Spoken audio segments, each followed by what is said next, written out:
In the days when the moon rose fat and round above the raffia roofs, and the drums of the night called both spirits and men to gather in the village square, there was a tale told of a young woman whose life was borrowed, yet whose destiny became her own. This story comes from the red soil of Ikorodu, from the winding paths of Soka, from the whispers of old women who grind pepper at dawn and the laughter of children who chase goats through the dust.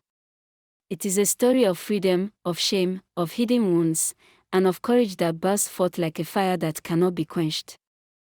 They say there was once a maiden named Nnena, who had lived all her life as though death was a shadow standing at her doorway.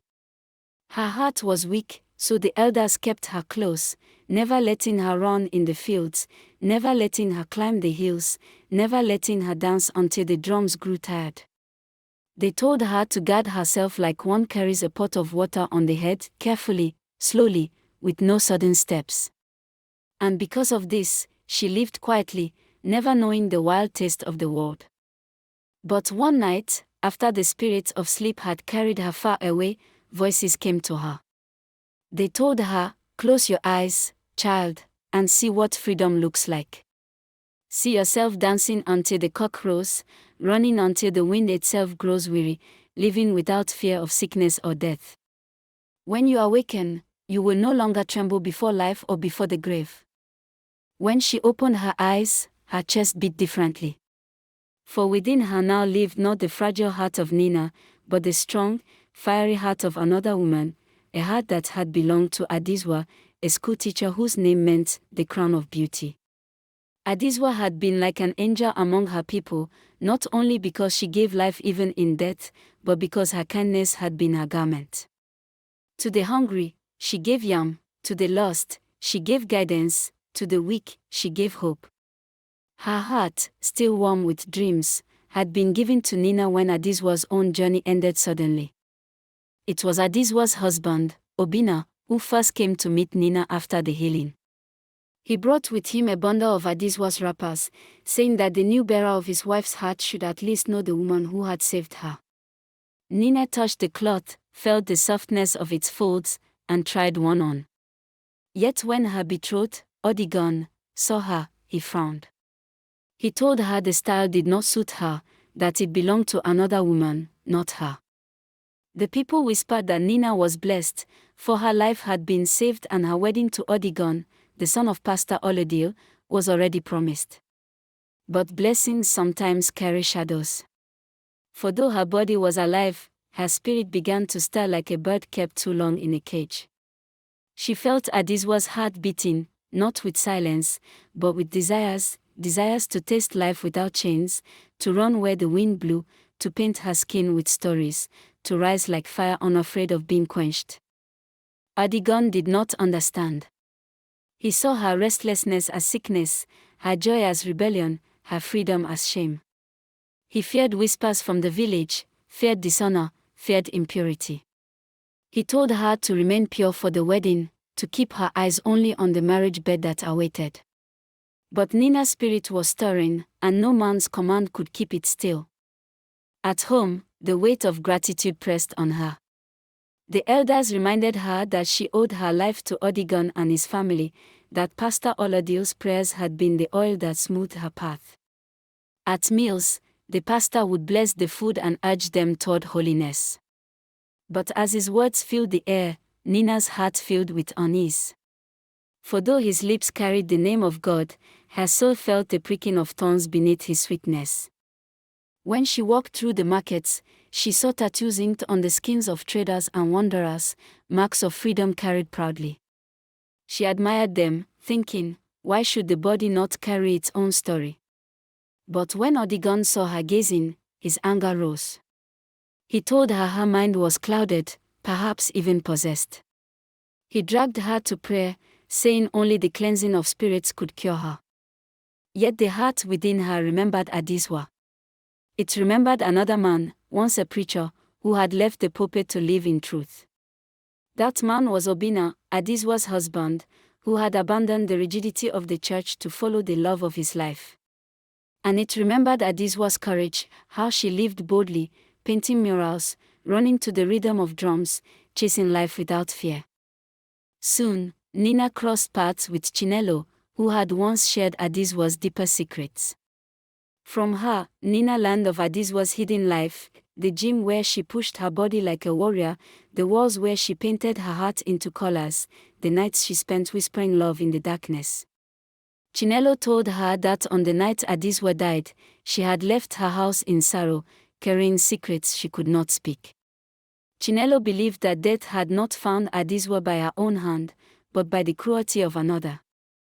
This knowledge became a burden and a fire in Nnena. Gratitude for the heart that beat within her clashed with guilt, for she felt she was living another woman's story. But alongside both grew awakening, like dawn rising from darkness. The more she tried to live freely, the more Adegon's anger grew. One day, she returned home with a tattoo, a small mark of her own choice carved into her skin. Adegon called her unclean, saying she had defiled herself. But she stood firm, declaring in her heart that it was her body, her skin, her choice. And with that boldness, she broke free from the marriage promise, telling Adegon she would not be his wife. But still, questions swirled around Adesewa's death. Some remembered how she had grown secretive, how her laughter dimmed, how it seemed she carried a promise she could not tell. In the gatherings of women, Nnena heard words that gave her strength, that a woman's body belongs to her, that no man has the right to touch her without her consent. These words lit her spirit like palm oil poured onto fire. Chinelo revealed more. She spoke of how Adesewa had once loved her so deeply that she carved Chinelo's signature into her own skin. But as shadows closed in, Adesewa grew fearful and withdrawn. Chinelo then mentioned another man, Bamedil, the owner of the art studio where Adesewa once worked. His presence, she said, was like a snake in tall grass, unseen until it strikes. At the studio, whispers came to Nnena of a girl named Ifinanya, one of Adesewa's students. This girl, too, had carried heavy chains. On camera, her voice broke as she confessed that during a journey to an art contest, Bamedil had raped her. Adesewa, carrying the weight of her student's pain, had blamed herself. She had drowned in sorrow, and not long after, death swallowed her. It was then Nnena remembered her own night of darkness. After her surgery, while her body lay still and her eyes closed, she had felt hands, rough, unholy hands, upon her. She had been awake within but unable to move, trapped in silence as shame carved itself into her. And the face of the one who violated her was none other than Pastor Olodil, the man who prayed at her table, who spoke of holiness while carrying rot in his soul. His words, "Close your eyes," were now seared into her memory, not as comfort, but as chains. The truth pressed heavy on her chest. But Chinelo spoke again, reminding her that perhaps she had been given Adesewa's heart not just to live, but to fight. To fight for Ifinanya, to fight for Adesewa, and to fight for herself. So Nnena rose like a storm. She confronted Bamedil, exposing him for the predator he was. He tried to twist the truth, to blame her, to call her obsessed. But she fought him off, her courage like iron that would not bend. Then came the gathering. Under the wide gaze of the village, at a family feast where food was meant to mask deceit, Nnena stood and tore away the veil of lies. She spoke aloud what many had whispered but none had dared to reveal. She pointed at Pastor Olodil, declaring him the one who had raped her when she lay helpless after her surgery, the one who told her to close her eyes while he desecrated her body. The air grew heavy, the drums of the earth seemed to pause. She turned to Adegon and asked if he would still marry her now that the truth stood bare. But Nnena no longer waited for his answer. For she had already reclaimed herself. The words that once haunted her, "Close your eyes," she now shattered with her own voice. "Open your eyes," she said, not just to herself, but to every woman, every daughter, every silent soul carrying wounds unseen. And so Nnena began to live anew. She danced when the drums called, she ran when the winds rose, she carved her skin with stories that belonged only to her. The heart within her was no longer Adesewa's alone. It was hers, fierce and unbroken. And the elders say, the river that is dammed will one day break free, carrying trees and stones in its flood. So it is with the human spirit, you may chain it for a season, but when it rises, nothing can stand in its path.